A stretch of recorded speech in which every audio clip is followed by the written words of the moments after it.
Olá, amigos, como estão? Tudo bem? Estamos aqui para mais um momento especial, Construindo Pontes. E hoje a gente tem um momento que eu considero muito importante, porque vem trazendo muita esperança para você, pai, para você, mãe, tio, avô, amigo, não sei. Você que está passando por esse momento especial aí, de estar lutando com Deus, não é? Tentando aproximar um filho do Senhor. A gente tem esse momento especial porque nós vamos tratar de promessas. Será que nós podemos nos apegar às promessas bíblicas? Como essas promessas podem fazer a diferença nesse momento? Que esperança elas podem trazer a todos nós? E eu vou ter aqui a companhia de um casal muito especial. E eu quero apresentar a vocês esse casal. Quero começar com o Armando Furlan Júnior, né? Ele é administrador de empresas, é ancião de igreja e pai também. Um prazer estar aqui com vocês. Esse programa vai contribuir muito com as famílias, né? Isso. E para mim também. Que bom. Obrigada, viu, Armando? E a gente tem aqui também a sua esposa, a Márcia Furlan, que é psicóloga, né? E trabalha sempre muito envolvida na igreja, é mãe, logicamente, e já contribuiu conosco em outro momento aqui, e mais uma vez está para nos auxiliar junto com seu esposo nessa questão tão especial a respeito das promessas. Você entende que elas podem fortalecer sua fé, sua esperança? Será que nós temos promessas bíblicas para os pais? O que vocês podem me dizer a respeito disso? Nós temos várias promessas bíblicas, né? E elas nos servem de consolo, de conforto e de esperança. Uhum. Nós vamos, durante essa conversa aqui, citar algumas. E eu gostaria de iniciar com uma que diz assim: Ele converterá o coração dos pais aos filhos e o coração dos filhos aos pais. Ai, que lindo isso aí, gente. Gente, que promessa é essa? É muito gostoso, né? Saber que o nosso coração está sob os cuidados do Pai. Que Ele vai direcionar, que Ele vai encaminhar, mesmo nos momentos mais difíceis. Sim, isso aí vocês entendem, por exemplo, a gente poderia tomar como exemplo não, mas assim como uma conclusão até, de que eu posso estar lutando, mas na verdade essa batalha não é mais tanto minha quanto a de Deus, não é? Porque, em primeiro lugar, a gente já tem falado aqui algumas vezes que esses filhos, na verdade, não são nossos, são filhos de Deus acima de tudo. Deus ama eles de paixão. E essa ideia de converter é tudo o que a gente precisa nesse momento que a gente está aqui conversando, é tudo que se precisa nesse momento para um pai que está lutando com Deus em favor dos seus filhos, né? A questão de converter o coração. Muitas vezes a gente acha que nossos filhos estão perdidos, por assim dizer, né? Não só em termos de religiosos, mas perdidos no mundo. E nós achamos que pelas nossas palavras ou pelo muito falar nós vamos conseguir fazer alguma coisa para eles. Quando, na verdade, nós temos que colocar a nossa confiança em Deus. E eu digo para você que eu vivi isso na minha vida, sabe? Porque com 17 anos eu queria ter a minha vida. Então eu vejo assim que os jovens, quando chegam numa certa idade, eles querem ter a vida deles. Eles querem definir a profissão, eles querem definir os seus relacionamentos amorosos, e eles também querem definir a questão religiosa deles. Então, é uma decisão deles. Mas nós, enquanto pais, nós queremos guiar todo esse caminho, né? Ali definindo a profissão deles, a religião e também, às vezes até o amor, né? Mas eu digo assim que minha mãe, ela foi uma mulher muito sábia. Ela tem 86 anos hoje, ela tem 9 filhos, foi um desafio. Olha que legal! E eu, muito cedo, eu saí de casa. Com 17 anos, eu saí de casa. Sim. Não por rebeldia. Mas você queria enfrentar a vida, queria ter o domínio sobre si mesmo. Exato. E até então eu não tinha uma religião bem definida. mas tinha princípios formados pela minha mãe, que eu carrego até hoje, Sim. e pelo meu pai, né? Não posso esquecer, Sim, claro. Com certeza. Pelos meus pais, tenho esses princípios que foram formados com a ajuda deles e que eu carrego até hoje. Então, eu saí à procura da minha vida. Então, nós temos que, como pais, enxergar isso, que os nossos filhos, eles estão querendo ter uma vida. E não a vida dos pais. Entendi. É mesmo porque existem diferenças de pensamento, né? Tem, a grande questão, acho que do pai e da mãe, é aquele medo do filho dar o passo em falso. E dele buscar fazer uma escolha que vai levar ele para um caminho que não é o mais adequado. Que a gente sabe que lá na frente ele vai sofrer.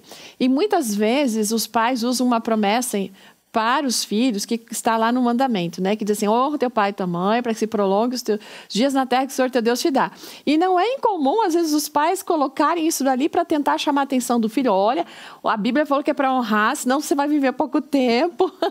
A promessa é quase uma ameaça nesse momento. Pois é, quase uma ameaça, né? Mas aí tem Fala, pode falar. Eu ia falar que tem uma continuidade para esse mandamento, né? Que diz ali que pais não irritem seus filhos. Eu ia te falar exatamente isso, porque às vezes os pais ficam ali, sabe? E esquecem dessa outra parte do contexto todo. Porque irritar os filhos, né, com essa insistência, não tem que ser do meu jeito, com uma imposição e não com amor, é um problema sério que pode trazer uma angústia tão grande para esse filho que ele, como diz assim, fica cheio, né? Não quer saber mais. Acho que a gente precisa diferenciar insistência de persistência. Faça isso, por favor. A gente ser persistente com o filho é muito positivo. Mas a insistência já é aquela chatice, sabe? Sim. Que o filho diz, eu já sei. Mãe, você já falou. Mãe, tá tudo certo, eu já sei como que eu tenho que fazer. Então, quando chega nesse ponto, a gente precisa ligar o nosso botãozinho do desconfiômetro. Porque a partir dali vai ficar a irritação, né? A gente vai começar a perturbar a vida desse filho. E por isso que muitas vezes eles até nos respondem de maneira grosseira, sabe? Só que a gente não percebe, porque o nosso amor é tão grande. E a gente quer proteger tanto e quer perguntar se está tudo certo, se não está e sabe como fazer, que a gente passa do limite. Sim. Conversando com adolescentes, com adultos, com jovens, a gente percebe isso. Os meus pais falam muito, eles me ouvem pouco. Às vezes eu quero explicar, eu não tenho chance, eu já levei a bronca. Entendi. Isso é uma realidade, isso não é história que eu estou dizendo para vocês. Sim. Isso tem me feito refletir na minha prática com os meus filhos, quando eu escuto os jovens e adolescentes dizendo isso. Porque realmente a gente, como mãe, passa dos limites ou não passa com essa preocupação? Passa, né? Passa. E até queria falar com você agora que está aí acompanhando, né? Que está nos ouvindo, quem sabe nos assistindo. Lembre-se de quando você era adolescente, quando você era juvenil, quando você era jovem. Não havia situações em que, de repente, você queria fazer uma coisa de um jeito, mas seu pai e sua mãe diziam, não, mas não é assim, é desse outro jeito. Sendo que o resultado, de repente, seria o mesmo. Isso não irritava você também? Então, às vezes, a tendência nossa é tentar fazer o quê? A gente repudiava algumas coisas, mas acaba fazendo a mesma coisa que os pais faziam. Isso é muito comum acontecer. A gente precisa ter paciência e se lembrar dos nossos tempos também, para poder compreender nesse momento aquilo que vai na mente de um jovem, de um adolescente. Na verdade, até quero reforçar aqui um aspecto importante. Todo esse conteúdo que nós estamos falando, ele está relacionado para pais que têm filhos que são jovens, que já têm maturidade, que já estão casados, não é? A maioria do contexto nosso aqui, embora há conceitos que eles são aqui aplicáveis às crianças, aos menores, mas a maioria daquilo que nós estamos abordando tem um foco específico para um público específico, né? Então, pode falar. Pode ir falando aqui, não precisa esperar um terminar. Pode eu ia falar sobre a questão da sabedoria que eu citei aqui, né, dos meus pais. Sim. E a gente comentou aqui a respeito da irritação que a gente impõe, às vezes, sobre os nossos filhos. Quando eu conversei com os meus pais que eu iria sair de casa, você acha que minha mãe não chorou, meu pai? Só imagino o quanto. Imagina eu com a mala, né? Nos pés, assim, me despedindo deles. Foi muito duro. Você foi morar na mesma cidade ou de cidade diferente? Vim para Curitiba. E eles moravam onde? Maringá. Maringá. 400 e tantos quilômetros. Mas você já tinha o que fazer aqui, você veio nas... Eu já tinha, eu vim porque tinha um trabalho. Entendi.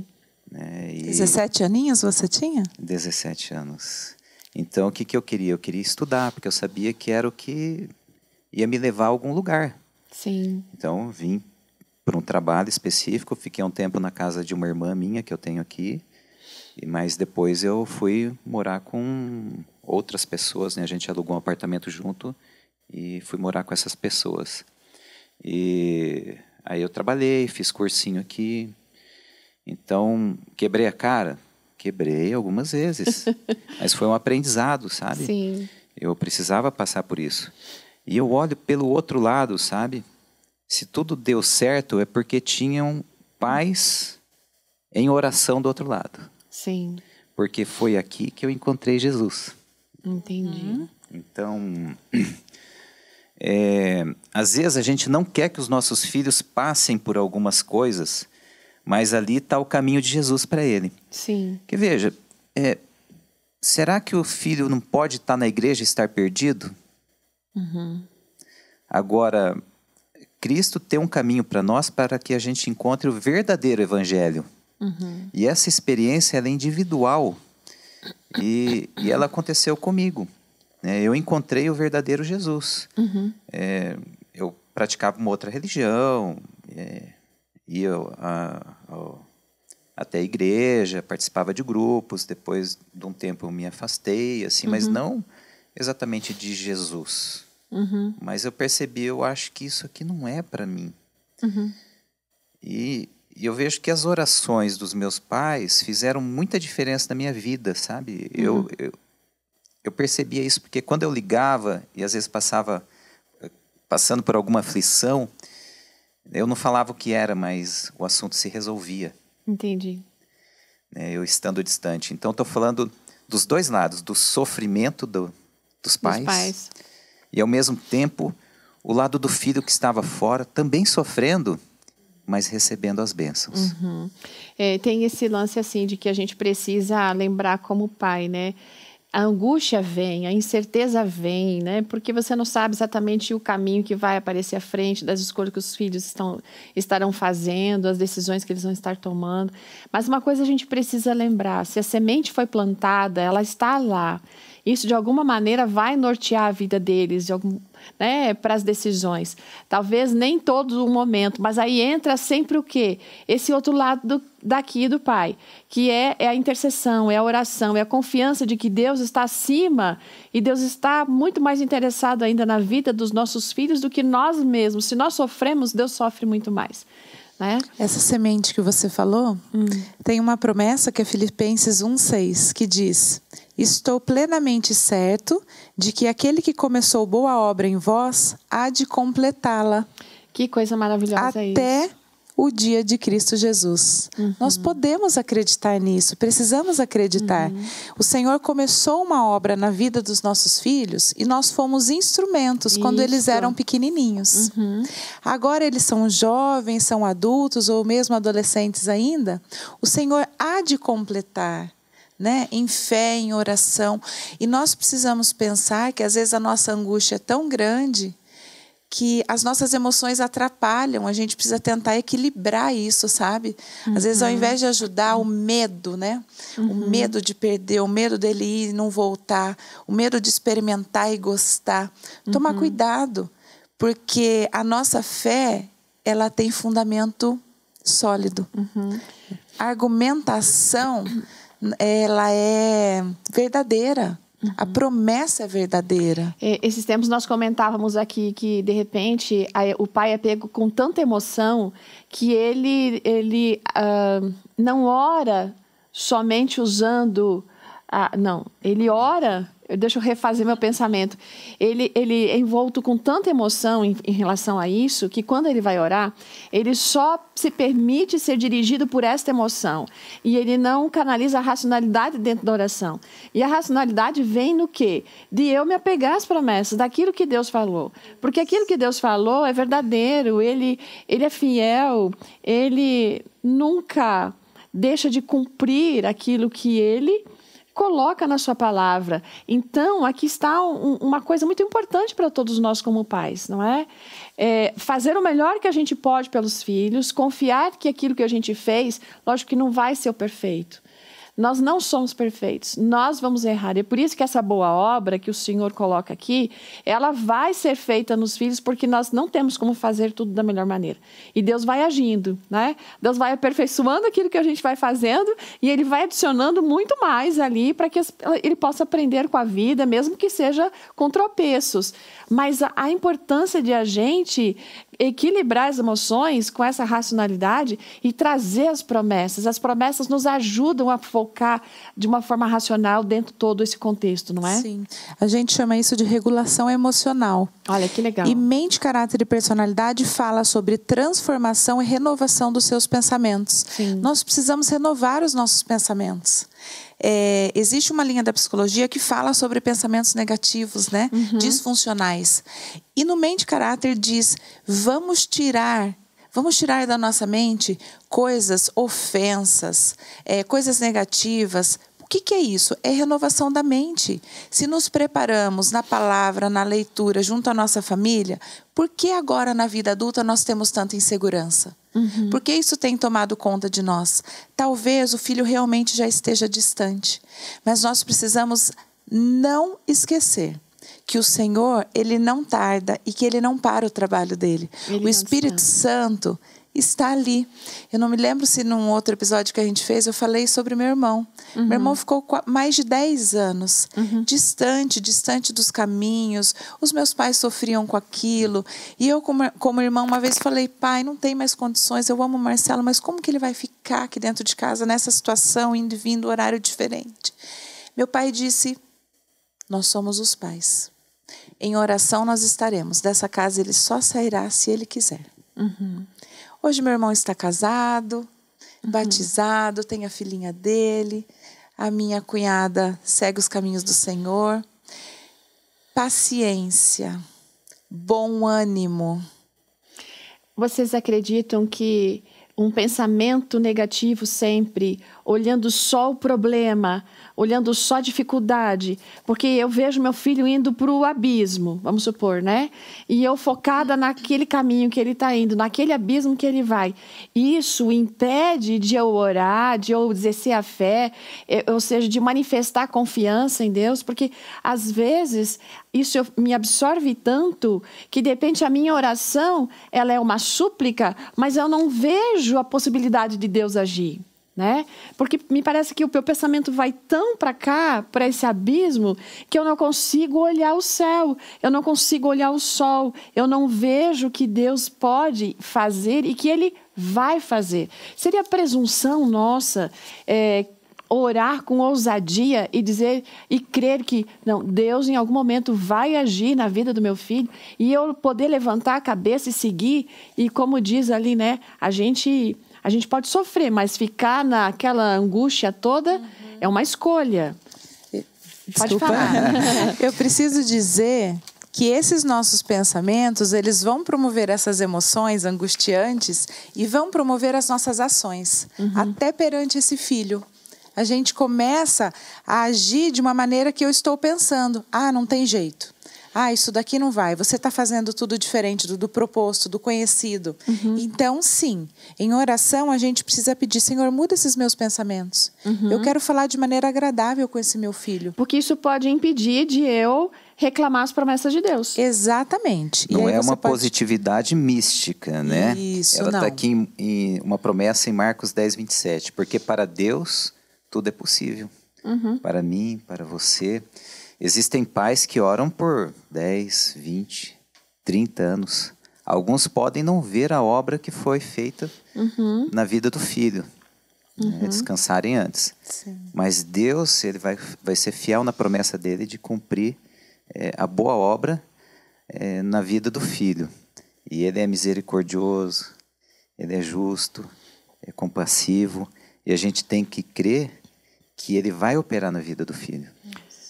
Eu tenho que crer. Agora tem um pai que pode pensar assim, não, mas eu acho que Deus não tem como escutar, porque eu mesmo como pai falhei. Como é que eu vou argumentar com Deus para que Ele cumpra uma promessa se eu fui falho? Será que Deus vai deixar de olhar por esse filho porque eu fui falha na educação? Deus vai... Eu tenho o direito, vamos supor, né? Essa é uma outra questão, de pedir para Deus uma promessa se eu mesma falhei? Entramos no perdão, né? A si mesmo, né? E o perdão de Deus. E em Oséias está escrito que Deus vai curar a nossa infidelidade. Isso é muito bonito. Fala de novo, Armando. Deus irá curar a nossa infidelidade. Ele é a cura desse mundo. Amém. Mas aí eu tenho que pedir perdão para Deus. Eu tenho que reconhecer isso, não é? Sim. E daí, veja bem, o perdão, ele me faz...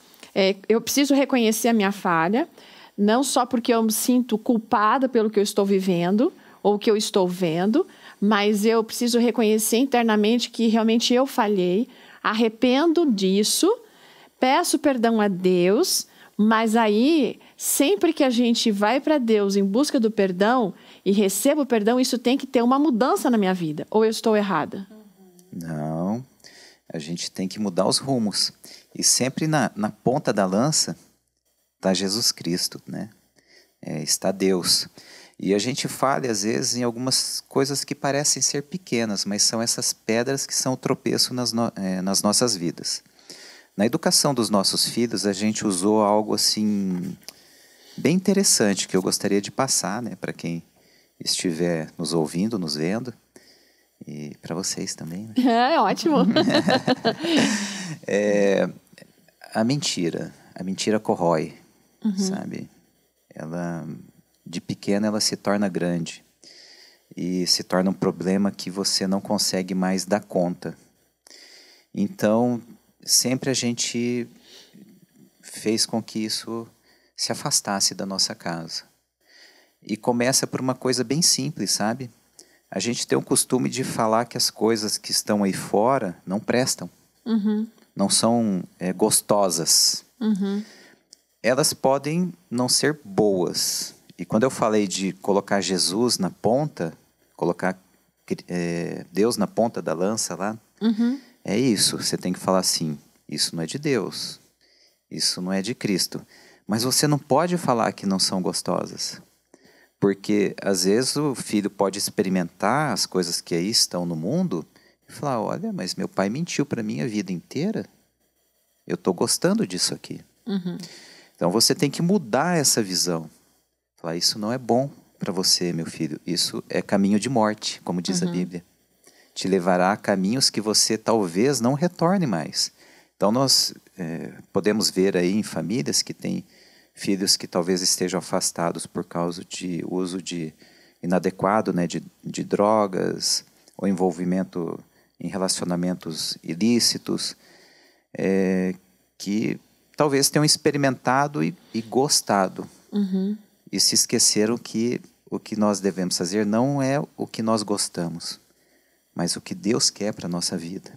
Então esse foi o princípio que nós usamos em nossa casa.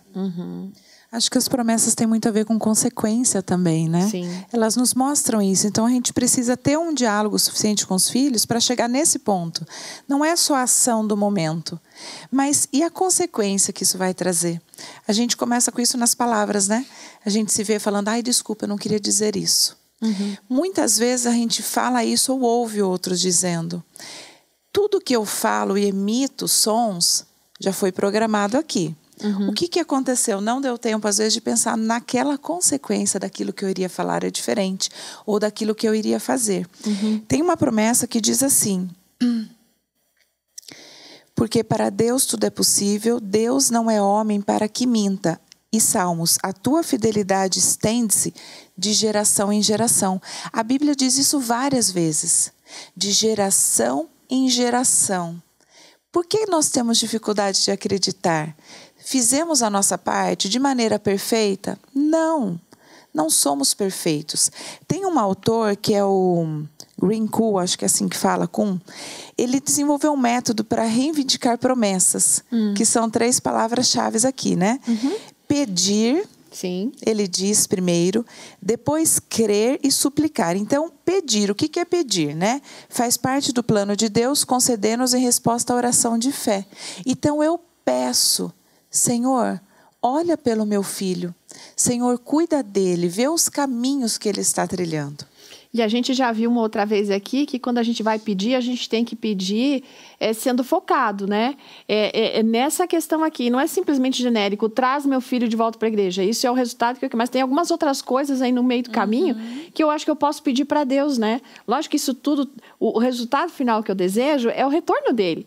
Mas algumas outras coisas que eu posso pedir para Deus em favor desse filho. Então, pedir de forma específica, não é? Esse pedir de forma específica, muitas vezes as nossas orações são muito automáticas, né, Denise? Sim. A gente precisa aprender que com Deus nós podemos ter uma conversa sincera. A gente pode especificar mesmo. Eu converso às vezes com mães assim, mas o meu filho está numa situação com bebida, eu não consigo ver ele voltando para o nada disso. Existe uma coisa que a gente chama de redução de danos. Calma, pais. Se o seu filho tem bebido tanto assim, daqui um mês, se ele estiver bebendo um pouco menos, daqui 2 meses. Por quê? Porque às vezes demoraram anos para ele chegar na situação que ele está. E daí os pais querem que ali, em 1 mês, não, ele falou que ele vai melhorar e pronto, já não melhorou tudo. No dia seguinte, não é assim que vai acontecer. Não é assim. Os hábitos não são formados de um dia para o outro. Não. E os hábitos, eles viram memórias. O que são memórias? As memórias me formam. Como eu ajo, como eu reajo, o que eu falo, o que eu faço. O segundo passo é crer. Então, o primeiro é pedir. O segundo é crer que o que eu pedir será realizado em nome de Jesus. É crer. Nem que você tenha que pedir para Deus a fé, né? Porque ele diz que se você pedir, ele vai te dar. Sim. Porque a fé é dom de Deus, não é? Exato. Ajuda na minha falta de fé, diz ali. Isso né, mesmo. O nosso texto também bíblico. Que às vezes você se encontra assim num caminho que você não vê mais volta, sabe? A pessoa está tão emaranhada, né? Teu filho está tão emaranhado naquele problema e você não vê mais volta. Então você fala, Deus, me dá fé, porque eu não vejo saída. Especialmente, desculpa, Marcianeta, não esquece o teu Depois pensamento você continua aí. Porque agora isso me fez lembrar, porque de repente a gente está falando para um pai e para uma mãe cujo filho diz assim, eu não quero nem saber de Deus, eu não creio mais em Deus. Né? Que ele já virou, tipo assim, agnóstico, já diz que Deus não existe. A gente está falando para esse pai também. E, de repente, eles dizem, como é que eu vou crer que Deus vai fazer uma coisa em favor do meu filho, que esse filho vai retornar para a igreja se ele já tirou Deus da vida dele por completo, porque Deus para ele não existe mais. Sim, e aí eu quero dar um testemunho aqui, né? Não contrariando minha esposa. Porque cada um tem um caminho. Sim. Né? Tem pessoas que precisam de tempo para chegar ao objetivo. E algumas Deus já concede uma limpeza total na vida, né? E nós temos um amigo que ele, através de oração, ele parou com o uso de coisas indevidas, né? Instantaneamente. E veio para a igreja. Voltou para a igreja, para os caminhos do Senhor. Amém. Amém. A oração tem... É que assim, a esperança, paz. Cada um é cada um, né? Sim. Que Deus sabe como vai agir, porque a gente vê Deus agindo na vida de uma pessoa e acha que vai acontecer do mesmo jeito na vida do nosso filho. É a mesma coisa, você vai para comprar uma roupa, certo? E daí você acha que aquela roupa vai ficar bem para você, porque até você já viu uma outra pessoa usando aquela roupa, mas na hora que você veste, não dá certo para você. Não significa que a ação que Deus atuou, que Deus usou em favor de uma pessoa vai ser a mesma para o seu filho, para a sua filha, para o seu neto, para a sua neta. Cada um é um ser único e que Deus vai agindo conforme a possibilidade que essa pessoa também dá para ele, né? Porque Deus vai fazer tudo. Ele não quer perder ninguém. O objetivo de Deus é trazer todos. Sim. Acho que é importante a gente falar nessa sua linha de pensamento sobre a comparação. Nós, como pais, a gente tem a tendência de comparar o comportamento dos filhos. Eles são diferentes, eles têm habilidades diferentes, desejos, eles têm curiosidade diferente. Então, assim, eu costumo dizer lá na nossa classe de Escola Sabatina, né, que as provações, elas são personalizadas. Elas são muito personalizadas. E talvez a provação de um pai que o filho não está nos caminhos do Senhor no momento, deva ser motivo para aumentar a nossa fé e não para abalar. Talvez essa seja uma aprovação bem específica para a tua vida e para a minha vida um dia. Eu não sei. Os nossos filhos, eu estou aqui falando hoje de filhos, estamos aqui falando, a gente não tem certeza, né? Nós tentamos fazer o melhor na presença do Senhor, mas a gente não sabe como as coisas vão acontecer quando os nossos filhos estiverem adultos, por exemplo. Mas se essa for uma aprovação para a minha vida, e se está sendo para a sua vida, eu sugiro nesse momento e faço um desafio em nome de Jesus, que seja um motivo para estarmos mais momentos ajoelhados, mais momentos fortificados e não nos deixarmos abalar.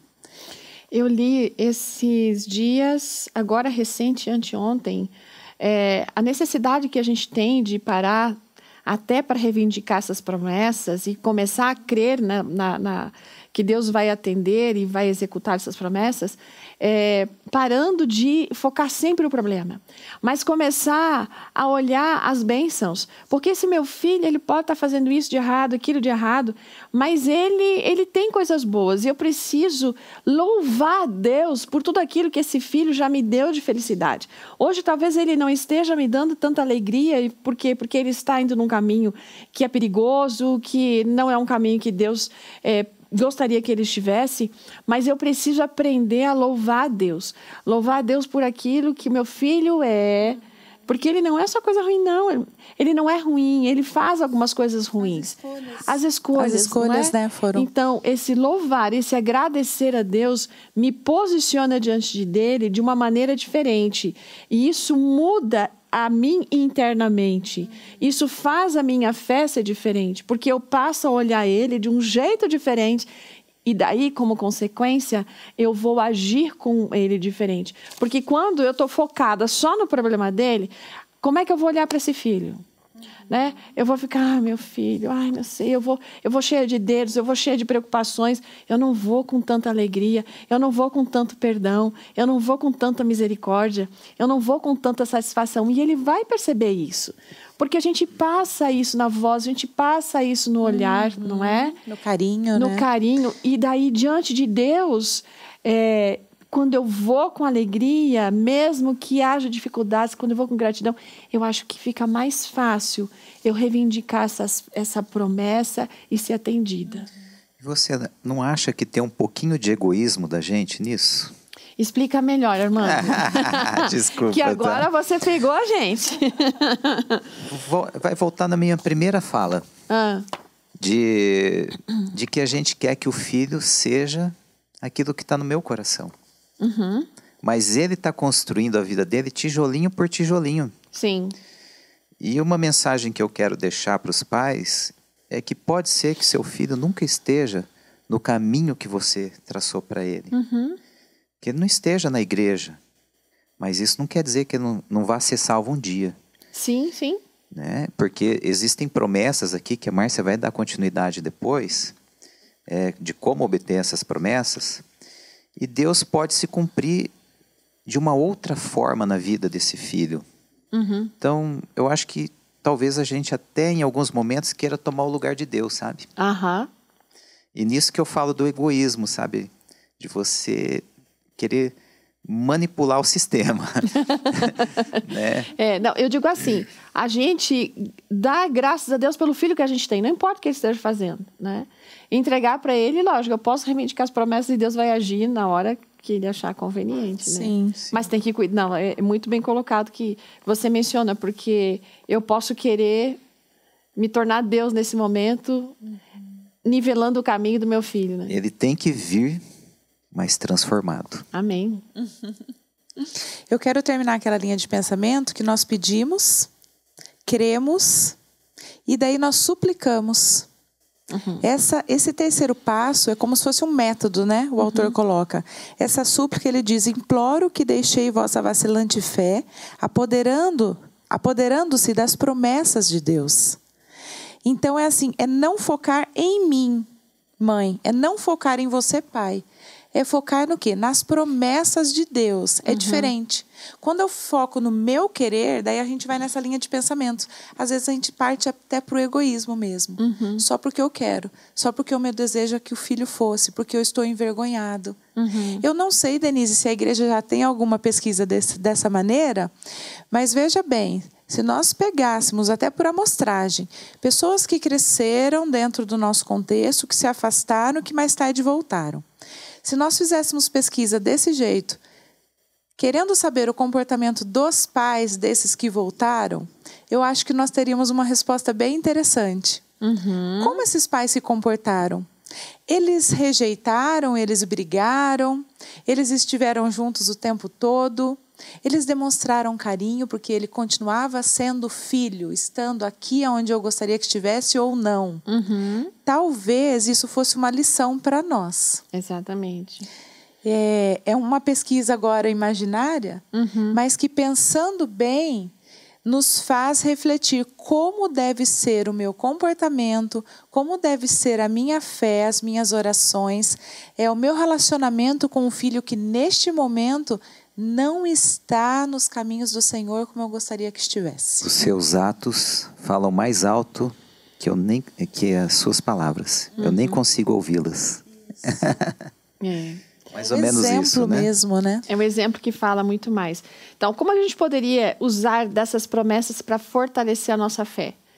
Tem várias promessas que Deus coloca ali. Seria esse o caminho, esse o trajeto que você menciona?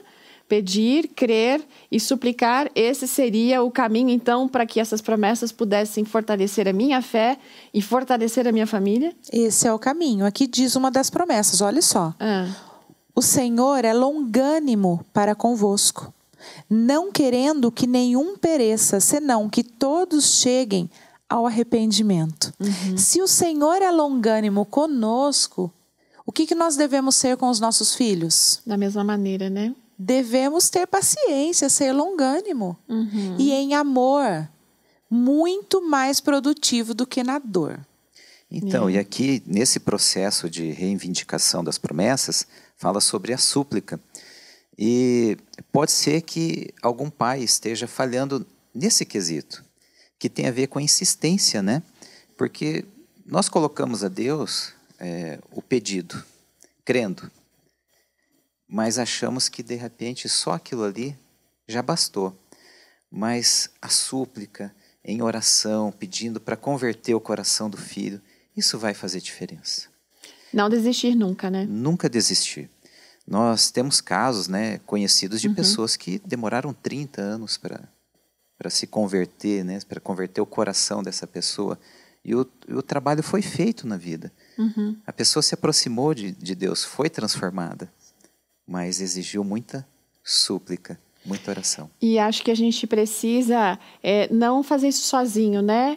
Ter outras pessoas junto conosco, porque eu acho que, logicamente, nada como um pai e uma mãe para fazer uma súplica, porque o amor é diferente, né? O amor é a raiz, o amor é nato e diferente de um amigo, de um outro parente, mas esses todos podem estar envolvidos nisso, não é? E combinar horários para estarem juntos, orando uns pelos outros. Aliás, aí no grupo que vocês, todos meus amigos aqui que nos ouvem e que nos acompanham, vocês têm aí a formação desse grupo, vocês estão orando uns pelos outros, vocês estão orando por seus filhos e pelos filhos dos outros. Continuem fazendo isso, sejam perseverantes na oração e façam na busca das promessas motivo de oração também. Não é, Armando? Sim, eu quero falar sobre a promessa que está em Mateus 21, 22. E tudo que pedirem oração, se crerem, vocês receberão. E veja só, tem súplica mais verdadeira do que a oração de um pai e de uma mãe? Não. Não existe. Então, quando o pai e a mãe se unem em oração, Deus vai atuar. Porque existe no pai e na mãe um desejo tão grande, um amor tão grande, que eles são capazes de orar, Senhor, como Moisés orou, né? Senhor Deus, tira a minha vida ou tira isso de mim, mas salva meu filho, não é? Eu acho que isso desponta no coração de um pai que tem uma ansiedade tremenda, um amor tremendo, digamos assim, de ver esse filho nas mãos de Deus. Eles estão nas mãos também de Deus, mas de ver nos caminhos de Deus, né? Então eu falei aqui sobre o exemplo, né? Falei aquela frase solta aqui e eu queria dar continuidade sobre isso. Sim. Porque quando acontece um caso do filho se afastar por algum motivo, o pai às vezes ele quer levar a conversa a um nível de autoridade. Sim. Os pais, né? E trazer esse filho baseado na lei, vamos dizer assim. Mas você vai trazer ele com base no exemplo. E como que Cristo era para atrair as pessoas? Porque Cristo era o mestre nisso. Onde ele estava, ele atraía. Era com amor, com a palavra regada a mel, né? Sempre levando a justiça. Mas ele nunca acusava as pessoas de uma forma grossa, mas sim trazia o arrependimento. Então, através do nosso trabalho como pai, assim, dando exemplo para os filhos, na nossa conduta de tratar as pessoas, tratar ele mesmo, sendo fiel nas coisas que fazemos, enfim, sendo justo, honesto e amoroso, o filho vai enxergar Deus através de nós. Nós temos várias histórias, né, de filhos que ao retornarem, eles comentam de que, assim, eles sabiam que estavam errados, estavam num caminho errado, mas eles tinham certeza de que o pai e a mãe estavam intercedendo por eles. Tá? Então, e eu digo assim, se a gente parar de interceder pelos filhos, quem vai orar por eles? Deus é por eles, e é certo disso. Mas a intercessão é um privilégio que nós temos. É uma força, é uma guarda a mais que nós colocamos em volta dos nossos filhos.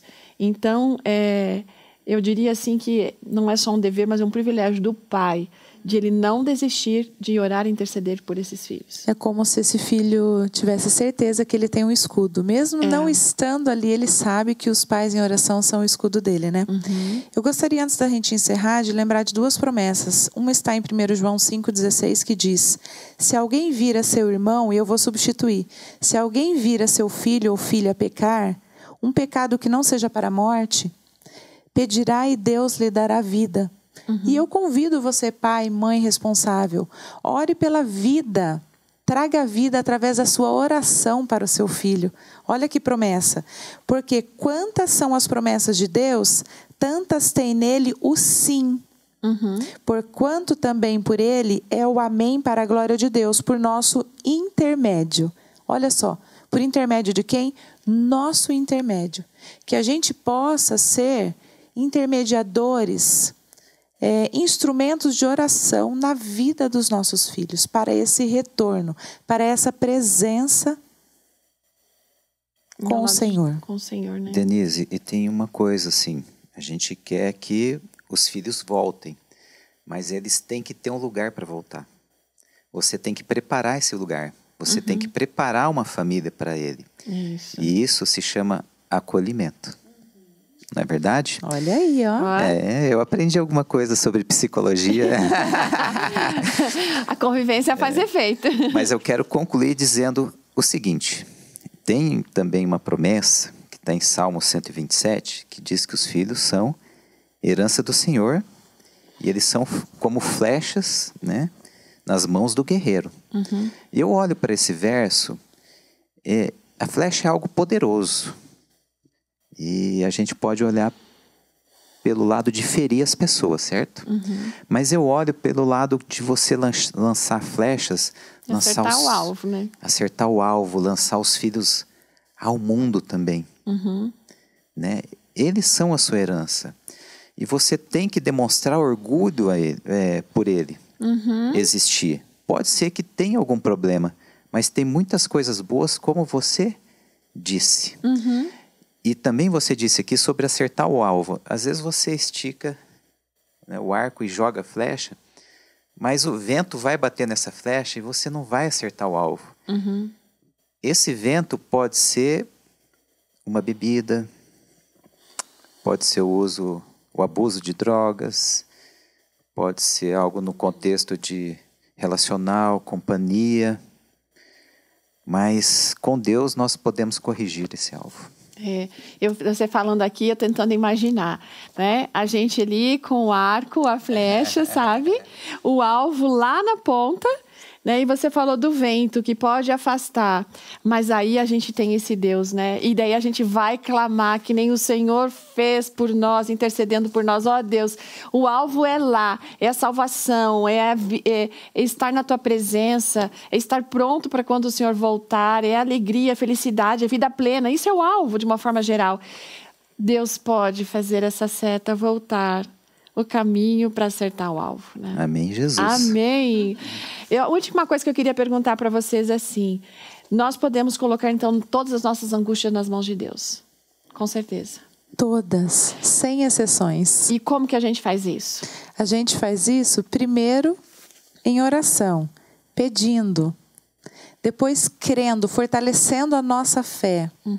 E, por fim, suplicando. Isso na presença do Senhor. Na presença dos nossos filhos, com muito carinho, amor, acolhimento, beijo, abraço. Falamos dos remédios naturais, né? Um é a confiança. Exatamente. Temos que confiar. Parar de confiar em nós mesmos, queremos traçar o caminho dos filhos com o nosso mapa. Sim. Deixar que Deus trace o caminho que Ele quer para a vida dos nossos filhos. E confiar que tudo vai dar certo no final. A flecha vai acertar o alvo. A flecha vai chegar no alvo, né? Vamos confiar nos ventos do Senhor. Nos ventos do Senhor, no vento do Espírito. Deus mesmo. falou através de um vento. Exatamente. De uma brisa. Exatamente.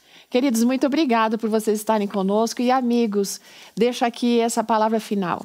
Pegue uma promessa que possa estar relacionada com a vida do seu filho. Transforme essa promessa numa oração em favor do seu filho.